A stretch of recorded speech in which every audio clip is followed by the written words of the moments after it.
We did see it earlier this seaon also. The Harley is open. Yep. They might end up settling for that if they just want to be able to match the damage that, of course, Falcons would want to go for. But I think it's unanimous. All the junglers we mentioned just have burst damage at one point. Yeah. But the best thing about Harley is that it is really good at starting the fights and the good poke as well. And you're very strong in the early stage when it comes to your farming. That can also be said for the Nolan, for example, or Lancelot. But the Harley is just easy to execute. And imagine Dasping the Harley in this.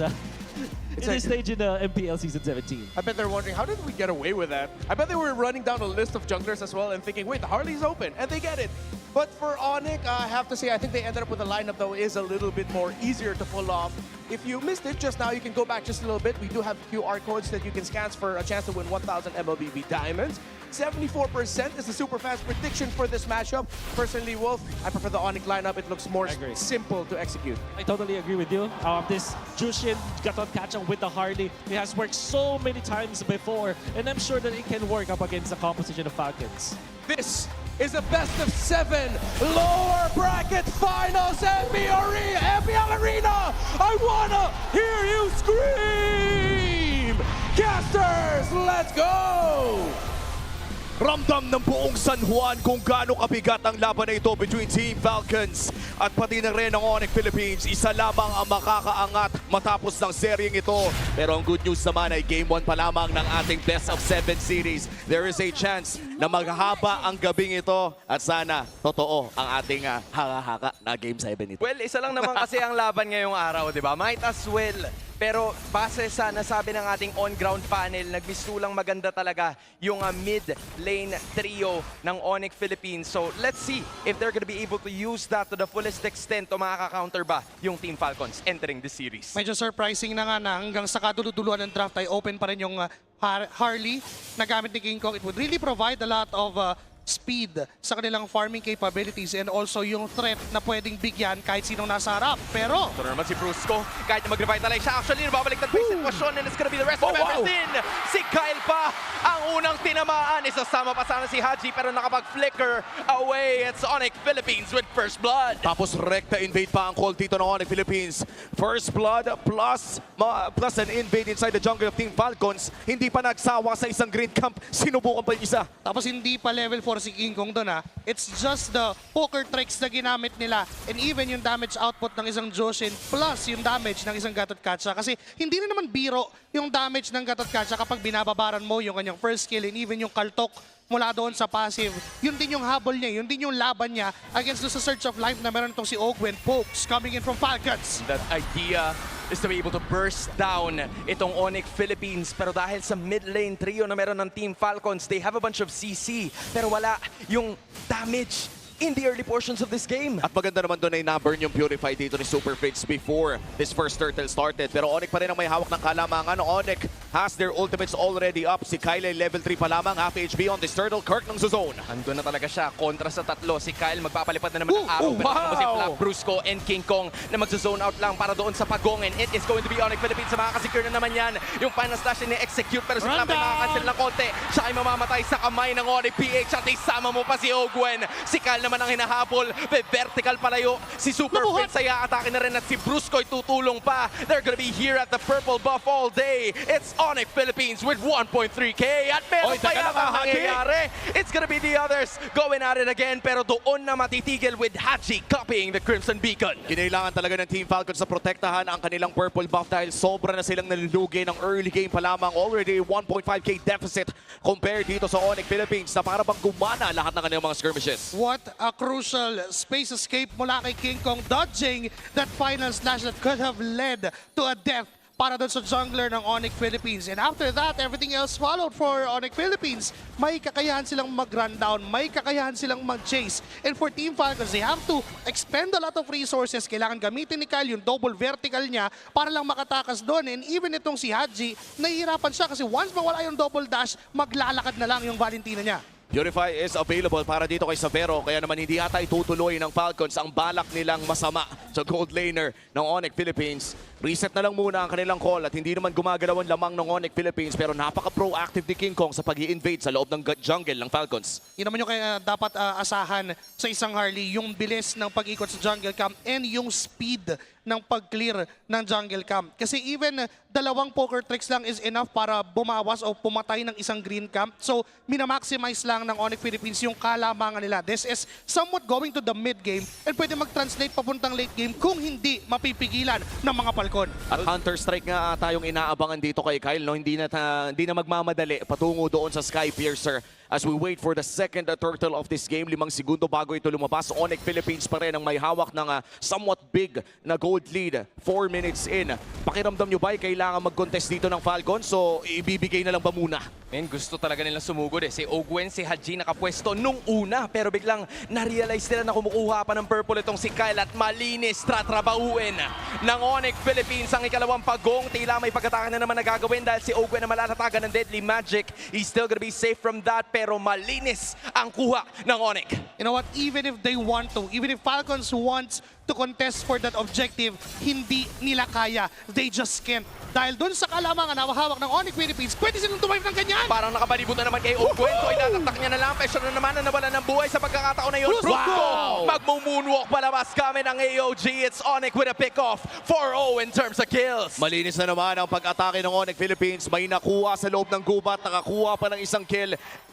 Immediately transitioning it to mid lane pressure as well. Para bang yung early game talaga ng Onic ay nakukuha nila lahat ng kanilang gusto. Kung gustong makasurvive ng Team Falcons right now, they have to pick their fights. Kailangan alamin nila kung saan sila lalaban and they have to be a full 5v5 fight. Hindi nila kakayanin ng 4v5 lang or even 4v4 dahil doon sa power spike na meron ang Onic Philippines. Remember, we're used to seeing Suyus na meron agad Sky Piercer ng 4 minutes pero teka lang si Ogwen. Yung Ogwen hindi nakalipad kaya maglalakad na lang pala yung Hinahabol siya ng 3. Doon mawawala ang roamer ng Team Falcons. Angat sa halos 3,000 ang kalamangan ng Onic PH ngayon. Super Marco mukhang isusurrender niya na lang ang tore sa bandang ibaba. It's Onic grading on Falcons Parade. And this is what happens kapag paulit-ulit na hinuhuli ng Onic Philippines yung roamer. They're gonna go for Brusco.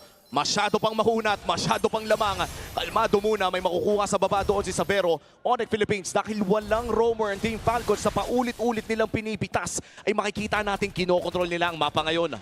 Pero for Team Falcons, that's 300 gold away para makasecure itong si Ogwen ng Radiant Armor niya. And that would give a lot of change entering the mid-game. Dahil masusustain niya kahit papano yung damage ng isang Harley, pero yung bawi naman ng Harley ni King Kong is yung Genius Wand na hawak niya. Nababawasan yung magic defense na meron. Kahit pa sabihin mo magka-Radiant Armor itong si Ogwen, kapag nagsabay yung damage ng Zosidad ng Harley, mahihirapan pa rin siyang i-sustain yun. That's true. At sisimula na nga ng Onic dito ang panghuling pagong. Agad na bibigyan si Ogwen. May vision man ang Team Falcons pero tila papalag pa rin. Doon naman yung Throne of Ruin together with the final slash as well. Palili pa rin itong si Flap. Magpa-flicker pa rin at si Kirk pa rin ay buhay. Sama 5v5 ang magiging sitwasyon and the third time's gonna be reset pero susugod na naman susunod itong si Marco. Ogwen at Haji rin pero walang makakapigil sa Onic para kunin ang pagong. Ito na naman ang laban na hinihintay na yata ng Team Falcons pero still lumalaban pa rin at talagang kinukuha nila pa isa-isa with Falcons finally getting their first kill courtesy of Haji being the only one unscathed as Onic still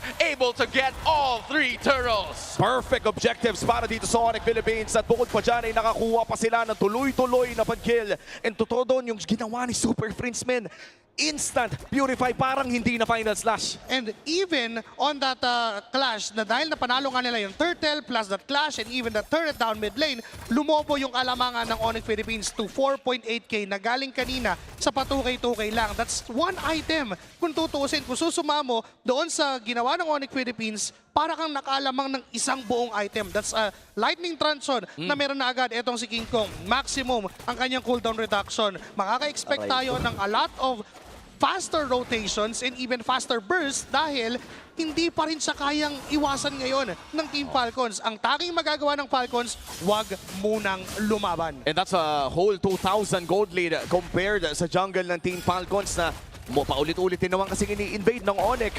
And that's another turret na mapupunta sa kamay ng Super Family as we enter the 8-minute mark kung saan kontrolado na ng Onic Philippines ang 80% ng mapa. Pero mukhang ang trade dito ng Team Falcons would be the bottom lane turret, a 2-for-1 trade in terms of turrets.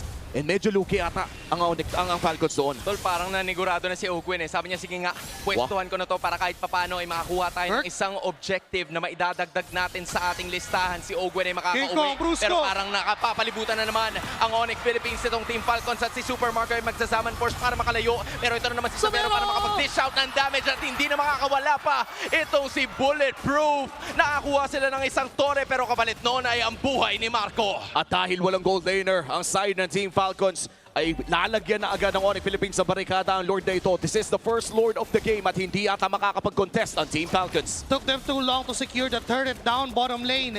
Kaya naman nakapwesto pa ang team ng Onic Philippines para maipit sila. And mind you guys, when it comes to chase down, ang daming kits ng Onic Philippines para habulin ang Team Falcons. May AOG, may Space Escape si King Kong, may BMI si Savero. Kahit anong hero pwede nilang habulin. Kahit anong hero from Onic kayang umabot sa gusto nilang puntahan. At makikita natin sa ating Infinix in-game equipment, 9 minutes in ay bumili si Super Friends ng isang Sky Piercer, making sure na kahit pa sabihin natin potentially ay mapitas si Savero ay meron pa rin silang kill pressure coming in from the mid laner. At wala na atang matitira pa dito, makukuha pa rin ng Team Falcons sa atang kanilang purple. Hindi, mapupunta pa rin yon sa kamay ng Onic Philippines as the Lord marches up top. Medyo hirap na talaga ang Team Falcons dito mga kapatid. When you think about it, this is already 6.7k. Tila nabipilitan na Ayun ng na! Pwesto at yung AOD! Oh At tatapos sa Santa Makmak na mga manlalaro ng Falcons. Si Kyle na lang ang kanilang itinira. Pero 5 ang buhay pa sa kupunan ng Onic Philippines. Tutulak yung Tore. Si Kyle ay magdadash away. Pero ramdam mo na ang momentum ng Super Family. 10 segundo naman, mabilis lang at babalik na ang Team Falcons. Pero malaki ang tsansa na makakuha ang Onic Philippines sa mga inhibitor turrets dito. Pagkamat may mga holy shields pa, pwede pang ipilit yung top lane with the Lord marching up top. Pakiramdam ko, sure ball na yung inhibitor turret na to. Tol, minamadali talaga nila hanggat wala pa yung 4 kahit paano makakuha tayo ng isa. Pero si Brusco ay napatalo ng konti ng final flash na rin at mukhang siya ang magiging sakripisyo kapalit ng inhibitor. Onic will take it dahil nakakuha na sila ng 9,000 kalamangan. Maliit na bariyang binayaran ng Onic Philippines sa laki ng nakuha nila.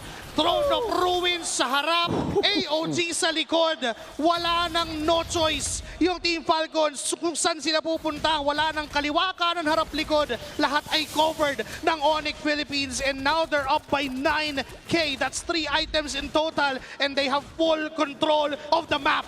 And I love how you mentioned full control dahil kung tinignan natin yung gold timeline ng larong ito ay hindi talaga nahawakan ng Team Falcons ang gold lead kahit isang beses. Simula minute number 2 all the way to 11 minutes as of now ay hawak ng Onic Philippines ang gold lead at palaki lamang ito ng palaki with 9,000 deficit.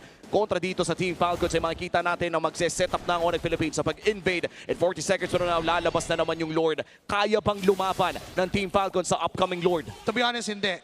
Not if mahuli nila etong si King Kong. That's the only way that they can win that Lord fight if and only if ma-pick off ni Ogwin si King Kong at ma-burst na mabilis ng team ng Falcons. And right now, kailangan nilang pumosisyon ng sobrang aga kasi kung hindi nila gagawin yun, mauuna na sa pwesto. Just like what's happening.